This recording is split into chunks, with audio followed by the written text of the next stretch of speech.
Bonjour, c'est le premier chassé-croisé de l'été avec, en ce début de journée, pour l'instant, un trafic fluide sur la plupart des grandes autoroutes de France. Du noir, hein, selon Bison Futé, dans le sens des départs, on attend quand même beaucoup de monde. Et c'est rouge dans celui des retours, avec quand même du noir en Ile-de-France. C'est cet après-midi que les retours vont s'intensifier. Alors on regarde ce que ça donne ce matin. Regardez, dans le nord-ouest du pays, c'est complètement fluide. Hein. De la Bretagne, en provenance par exemple de la Bretagne, direction le sud-ouest, ça roule bien. Il y a une difficulté ici sur la 10, à Tours, à peu près 2 heures de Paris. Regardez, c'est un accident qui provoque un bouchon.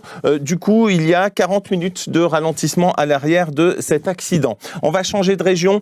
Ça se passe bien dans le sud-ouest. Un tout petit peu de monde désormais à l'arrivée à Bordeaux en provenance de la 10, mais franchement rien de bien méchant. Direction l'Espagne, c'est fluide. Direction Toulouse, ça roule bien. Et entre Toulouse et Narbonne, sur l'autoroute A61, c'est un trafic fluide également. Dans le sud-est du pays, c'est la vallée du Rhône, l'autoroute A7, en direction du sud pour l'instant, qui est clairement l'autoroute la plus chargée. Il faut 1h10 de plus qu'en temps normal entre le sud de Lyon et Orange. Ça roule bien sur l'autoroute A9, ça commence à charger un tout petit peu au niveau de la frontière espagnole, mais pour l'instant, le trafic est fluide. La 9, c'est la grande autoroute ici qui longe la Méditerranée. Et puis enfin, dans l'extrême sud-est du pays, entre Aix-en-Provence, Marseille et jusqu'à l'Italie, le trafic est parfaitement fluide pour le moment.